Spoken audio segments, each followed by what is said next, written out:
Welcome बच्चों। आज आप लोग पढ़ेंगे बायोलॉजी, जिसको जीव विज्ञान कहते हैं। जीव विज्ञान है क्या? The study of living organism, अर्थात इसमें समस्त जीवधारियों का अध्ययन किया जाता है। जीवधारी में प्लांट और एनिमल दोनों आते हैं, क्योंकि ये दोनों ही जीवधारियों के लक्षण प्रकट करते हैं। तो इसमें ये जो बायोलॉजी में अध्ययन करते हैं, स्टडी ऑफ लिविंग ऑर्गेनिज्म, अर्थात इसके अंतर्गत जीवधारियों का अध्ययन किया जाता है। जीवधारियों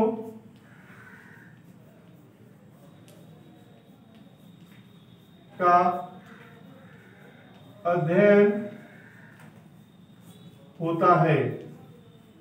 जैसा कि आपको मालूम होना चाहिए कि बायोलॉजी को दो शाखाओं में बांटा गया है।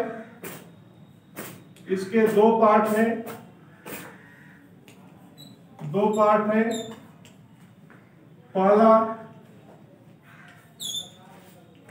जूलॉजी,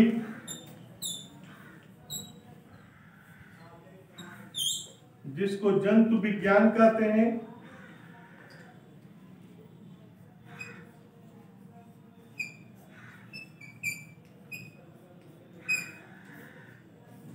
और दूसरा है बॉटनी,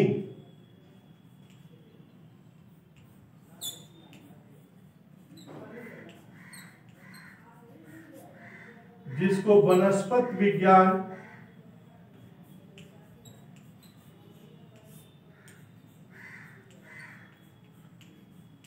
कहा जाता है। एक बार पुनः देखें, जीव विज्ञान, बायोलॉजी को आप कहते हैं जीव विज्ञान।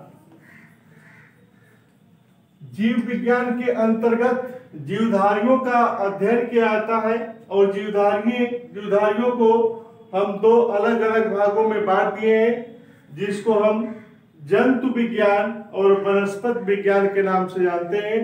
अर्थात विज्ञान की वह शाखा जिसमें जंतुओं का अध्ययन किया जाता है, उसे हम जंतु विज्ञान कहते हैं, जिनमें सभी अकशेरुकी एवं कशेरुकी प्राणी आते हैं।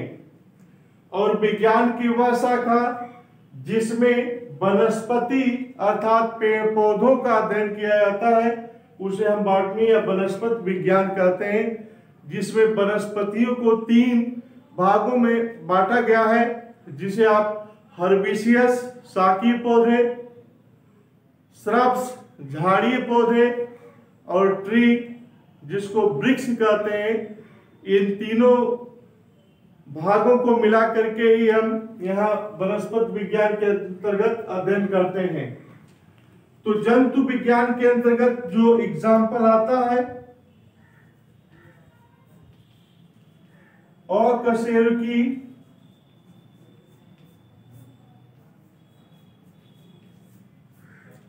प्राणी,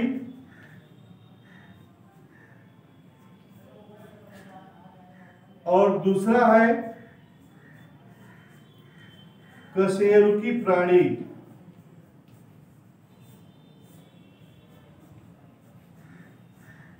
बच्चों, यह ध्यान देने की बात है, what is difference between invertebrate and vertebrate animal? क्या अंतर है अकशेरुकी प्राणियों में और कशेरुकी प्राणियों में? तो यह आप ध्यान पूर्वक सुने। कशेरुकी प्राणियों के चार मुख्य लक्षण हैं। पहला है नोटोकॉर्ड का पाए जाना, जो भावी आहार नाल का निर्माण करता है। दूसरा इसका मुख्य लक्षण है वर्टिब्रल कॉलम का निर्माण करना, अर्थात कशेरुक दंड अथवा रीढ़ की हड्डी का पाया जाना। तीसरा इसका जो प्रमुख लक्षण है फेरेंजियल गिल्स क्लेफ्ट, ग्रसनी क्लोम दरारों का पाए जाना। और चौथा है dorsal tubular nervous nerve card, जिसको पृष्ठ नालाकार तंत्रिका रज्जु का पाए जाना। तो ये जो 4 लक्षण है केवल कशेरुकी या वर्टिब्रेट एनिमल में पाए जाते हैं, जबकि ये चारों लक्षण अकशेरुकी में नहीं पाए जाते हैं। और मतलब नहीं, कशेरुकी मतलब कशेरुक दंड, अर्थात इन जंतुओं में कशेरुक दंड नहीं होता, रीढ़ की हड्डी नहीं होती, या यूं कह लें कि इसमें किसी भी प्रकार की कोई हड्डी नहीं पाई जाती। तो जिन जंतुओं में हड्डियां नहीं पाई जाती उसे आप अकशेरुकी प्राणी कहते हैं, और जिन जंतुओं में हड्डियां पाई जाती हैं उसे आप कशेरुकी प्राणी के नाम से जानते हैं। यहां पर ध्यान दें, जो वर्टिब्रल कॉलम है जिसको आप कशेरुक दंड कहते हैं, इनको 5 भागों में बांटा गया है। पहला cervical, thoracic, lumbar, sacral, caudal. इसको आप सर्विकल कहते हैं। सर्विकल मतलब ग्रीवा, और ग्रीवा को आप गर्दन कहते हैं। टी मतलब थोरेसिक, और थोरेसिक को आप चेस्ट या वक्ष भाग कहते हैं। यल मतलब लंबर, लंबर मतलब उदर, और यस मतलब सेक्रल,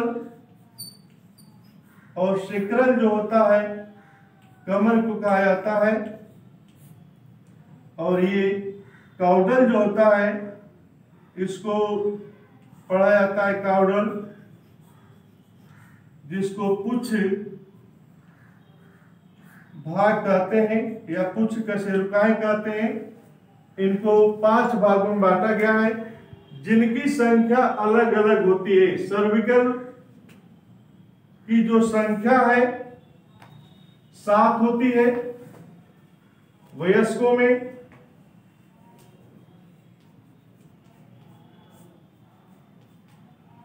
थोरेसिक अर्थात वक्ष भाग में पाए जाने वाले हड्डियों की संख्या 12 होती है। लंबर भाग में पाए जाने वाली हड्डियों की संख्या 5 होती है, और सेक्रल रीजन में पाए जाने वाली हड्डियां 1 होती हैं, और काउडल में भी पाई जाने वाली 1 होती है। इस प्रकार से टोटल काउंटिंग करेंगे तो ये 12 7 19, 1 20 4 24 2 26 हड्डियां हमारे कशेरुक दंड अर्थात वर्टिकल कॉलम में पाई जाती हैं। ये सर्विकल जो ग्रीवा भाग है हमारे गर्दन में 7 हड्डियां, इन हड्डियों में से कोई भी एक हड्डी फ्रैक्चर हो जाती है तो हमें गर्दन को ऊपर नीचे या बाएं दाएं करने में असुविधा होती है। उसी तरह से चेस्ट रीजन में जो थोरेसिक भाग है यह 12 हड्डियां पाई जाती हैं। अगर हम लिखते बच्चों में तो वयस्कों में जो 7 हड्डियां हैं सर्विकल, वही बच्चों में भी 7 है। थोरेसिक की संख्या भी वयस्कों जैसी ही है, लंबर की संख्या भी वयस्कों जैसी ही है। बस बच्चों में जो बदलता है, जो सेक्रल रीजन में पाई जाने वाली जो हड्डियां हैं वह 5 और काउडल में होती है 4, अर्थात उसमें कुल कशेरुक दंडों की संख्या बच्चों में 33 संख्या में होती है। अब आइए, बॉटनी के लिए एक वैज्ञानिक थे जिनका नाम था इकलर। इकलर नामक वैज्ञानिक ने समस्त वनस्पतियों को 2 भागों में बांट दिया, जिसको क्रिप्टोगेम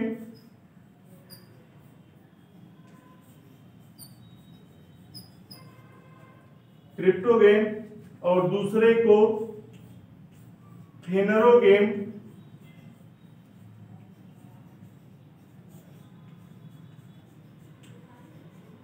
कहा गया।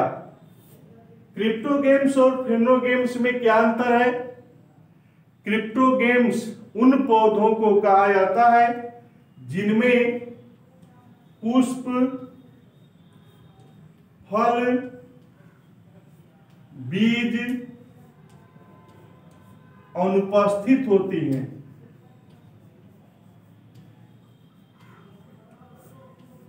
तो जिन पौधों में पुष्प, फल व बीज अनुपस्थित होता है, ऐसे पौधों को हम क्रिप्टोगेमिक प्लांट कहते हैं। और जिन पौधों में पुष्प, फल, बीज, पुष्प, फल, बीज उपस्थित होता है, उसे हम फेनरोगेम कहते हैं। आगे हम इसके बारे में बताएंगे कि क्रिप्टो गेम्स को 3 भागों में बांटा गया है, जिसको थैलोफाइटा, ब्रायोफाइटा, टेरिडोफाइटा के नाम से जानते हैं। जबकि फेनरोगेम्स को 2 भागों में बांटा गया है, जिसको हम जिम्नोस्पर्म या एंजियोस्पर्म के नाम से जानते हैं। ये जो अकशेरुकी प्राणी है, जूलॉजी के एग्जाम्पल में अकशेरुकी अ मतलब नहीं, कशेरुकी मतलब कशेरुकदंड, अर्थात ऐसे जंतु जिनमें रीढ़ की हड्डी अर्थात जो कशेरुकदंड नहीं होता, ऐसे जंतुओं में हड्डियां भी कोई नहीं पाई जाती।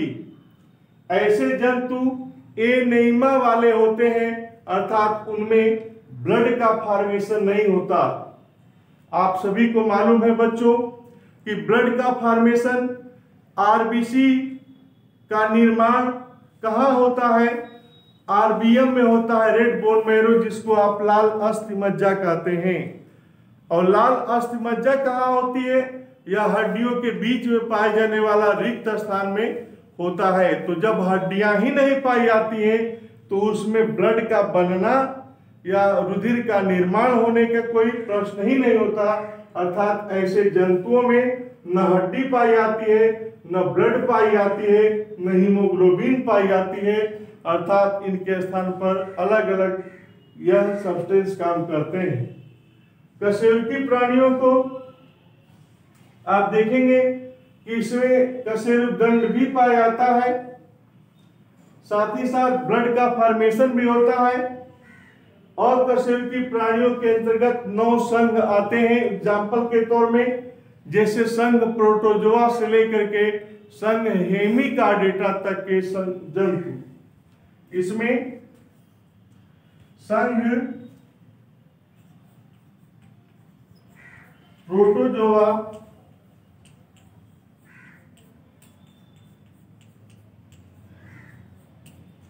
से संघ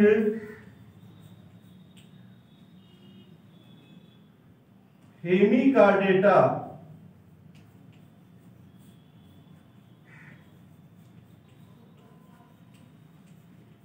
तक ये अकशेरुकी कहलाते हैं। जैसे संघ प्रोटोजोआ के अंतर्गत अमीबा, पैरामीशियम, यूग्लिना पाए जाते हैं।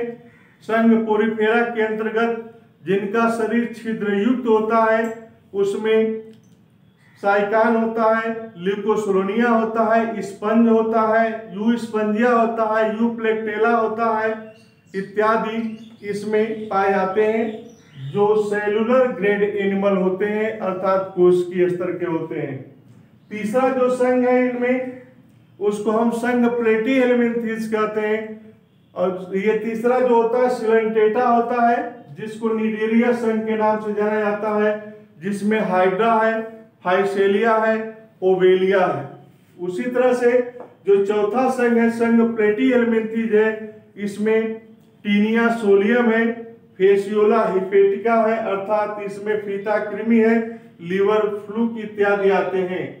एस के हेलमिन्थीज संघ में आपका एस्कैरिस आते हैं, वाउचेरिया बैनक्राफ्टी आते हैं और पिनवर्म आते हैं। इसके अतिरिक्त संघ एनिलिडा में एग्जाम्पल जो पाए जाते हैं वह है केचुआ है, जोंक है, नेरिस है। और आर्थ्रोपोडा संघ के प्राणियों में पाए जाने वाले जो जंतु हैं जिनका उपांग होता आर्थो मतलब ज्वाइंटेड, पोडा मतलब लेग, अर्थात जिसमें संधित उपांग पाए जाते हैं, अर्थात पैर हमेशा जोड़ों में पाए जाते हैं, उन सभी जंतुओं को संघ आर्थ्रोपोडा के अंतर्गत रखा गया है। इस प्रकार से आर्थ्रोपोडा में पाए जाने वाले जो जंतु होते हैं वह सभी इंसेक्ट के अतिरिक्त एरेक्निडा वर्ग के अंतर्गत पाए जाने वाले जंतु होते हैं, जो मच्छर, मक्खी, काकरोच, केकड़ा, झींगा, तितली इत्यादि सब आर्थ्रोपोडा संघ के प्राणी होते हैं। उसी तरह से संघ मोलस्का संघ के अंतर्गत पाए जाने वाले जंतुओं के बाहरी आवरण पर एक प्रकार का कैल्शियम कार्बोनेट का बना हुआ एक आवरण होता है जिसको हम मेंटिल कहते हैं, जो उसकी सुरक्षा के लिए विशेष रूप से कार्य करता रहता है। इकाइनोडर्मेटा संघ के अंतर्गत पाए जाने वाले जंतु सभी आल मैरीन होते हैं, सभी समुद्री होते हैं, जिनमें लोकोमोशन ट्यूब फिट नालपाद के माध्यम से होता रहता है। इस तरह से हेमिकार्डेटा में बैलोग्लासस। कशेरुकी प्राणियों को यहां पर 5 वर्गों में बांटा गया है। वर्टिब्रेट,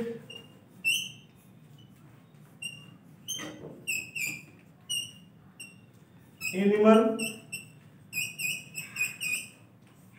को 5 वर्गों में बांटा गया है।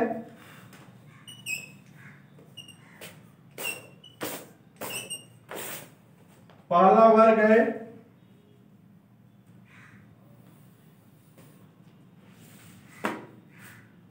मत्स्य वर्ग, दूसरा वर्ग है उभयचर वर्ग, तीसरा है सरीसृप वर्ग, चौथा है एवीज वर्ग और पांचवा है अस्तनी वर्ग। इस प्रकार से ये पहला, दूसरा, तीसरा, चौथा और ये पांचवा, ये 5 वर्ग हैं। पांचों वर्गों की अलग अलग विशेषता है। मत्स्य वर्ग के अंतर्गत पाए जाने वाले जो जंतु होते हैं विशेष रूप से मछलियां होती हैं, जिनमें हार्ट 2 चेम्बर्ड होता है, जिसमें एक अलिंद और एक निलय होता है, और इसमें पाए जाने वाला जो रुधिर होगा बिल्कुल अशुद्ध इम्प्योर ब्लड होता है। और साथ ही साथ मछलियों की जो सबसे प्रमुख लक्षण होती है पेयर फिन और स्केल, जिसको सल्के कहते हैं, सल्कों का पाए जाना मछलियों का एक प्रमुख लक्षण माना जाता है। और ये अपना श्वसन गिल्स या गलफड़ों के माध्यम से करती है और यह जलीय जीवन के लिए उपयोजित होती है, अर्थात जल से बाहर निकाल देने पर वह श्वसन के अभाव में ये मछलियां दम तोड़ देती हैं। उभयचर के अंतर्गत पाए जाने वाले जो जंतु हैं जल और स्थल दोनों पर रहने के लिए उपयोजित होते हैं, जिसमें मेढक, टोड और हाइला इत्यादि को वर्गीकृत किया गया है एग्जाम्पल के तौर पे। जिसमें मेढक जो होता है, मेढक में 3 प्रकार से श्वसन होता है। जो आईएएस में पूछा गया क्वेश्चन है कि मेढक में जब मेढक स्थल पर आता है तो उस समय इसमें पल्मोनरी रिस्पायरेशन होता है, जिसको हम फेफड़े द्वारा श्वसन कहते हैं। जब मेढक जल के अंदर निषेचन के लिए आता है तो उस समय मेढक में जो श्वसन होता है बक्कोफेरेंजियल रिस्पायरेशन अर्थात मुख ग्रासन श्वसन होता है। जब मेढक गर्मी व जाड़े के मौसम में धरातल में छिपा हुआ पाया जाता है तो उस समय श्वसन करता है अपने क्यूटेनियस अर्थात त्वचा के द्वारा। तो त्वचा द्वारा श्वसन करने वाले को हम त्वचीय श्वसन या क्यूटेनियस रिस्पायरेशन करते हैं।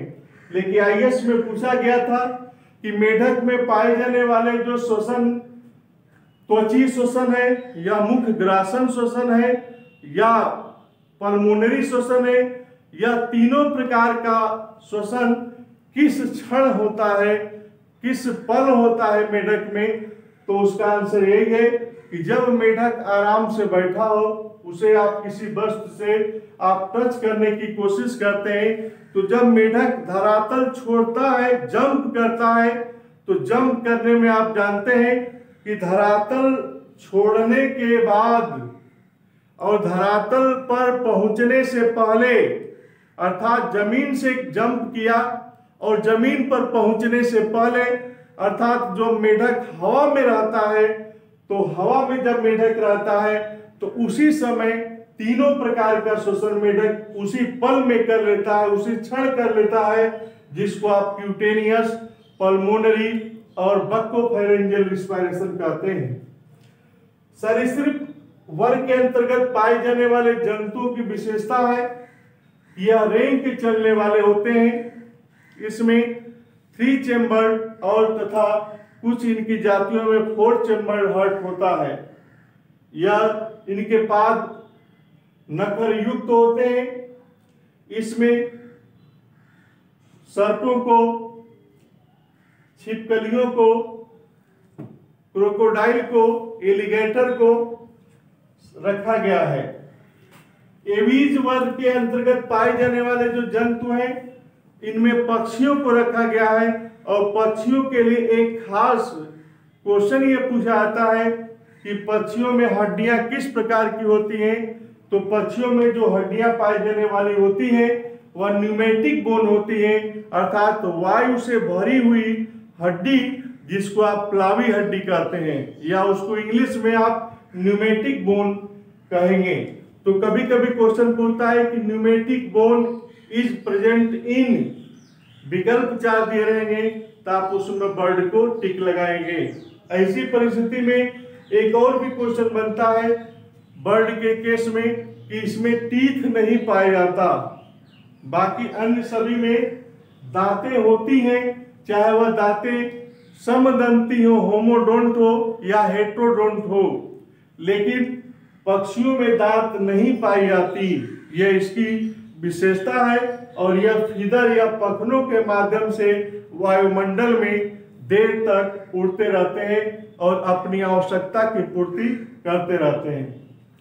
स्तनी वर्ग के अंतर्गत पाए जाने वाले जो जंतु होते हैं, अपने बच्चे को दुग्ध पान कराने के लिए उसमें मेमरी ग्लैंड, स्तन ग्रंथियों का विकास होता है और ये जरायुजी होती हैं, अर्थात इसमें प्लेसेंटा या नाभि के जरिए अपने गर्भ में पल रहे शिशु को वे सारे पोषक तत्व उपलब्ध कराती हैं जो एक बच्चे को चाहिए होता है। इस परिस्थिति में जो स्तनी वर्ग के अंतर्गत पाए जाने वाले 3 उपवर्ग आते हैं, जिसको प्रोटोथीरिया, मेटाथीरिया, यूथीरिया कहते हैं। प्रोटोथीरिया में एकिडना और डकबिल को रखा गया है, नाम है स्तनी और देते हैं अंडे। कभी कभी पूछा जाता है क्वेश्चन कि कौन सा ऐसा स्तनी है जो अंडे देती हैं, तो उसमें प्लेटिपस, एकिडना और डकबिल का नाम आता है। दूसरा इसमें सब ग्रुप में बांटा गया है ओवाविविपेरस, जरा अंडयुजी, अर्थात इसमें माइक्रोपस कंगारू को लिया गया है। कंगारू में एक विशेष प्रकार का माइक्रोपस पाउच, ये अधर तल पर थैली पाई जाती है जिसमें अपने बच्चे को सुरक्षित रखे रहती है और आवश्यकता पड़ने पर समय समय पर उसे भोजन उपलब्ध कराती है। तीसरा जो पाए जाने वाला जो इसमें उपवर्ग होता है उसको हम विविपेरी या जरायुजी कहते हैं और वही जरायुजी ट्रू मैमल कहलाता है क्योंकि उसमें नाभि या प्लेसेंटा या अम्बिलिकल कार्ड प्रेजेंट होता है।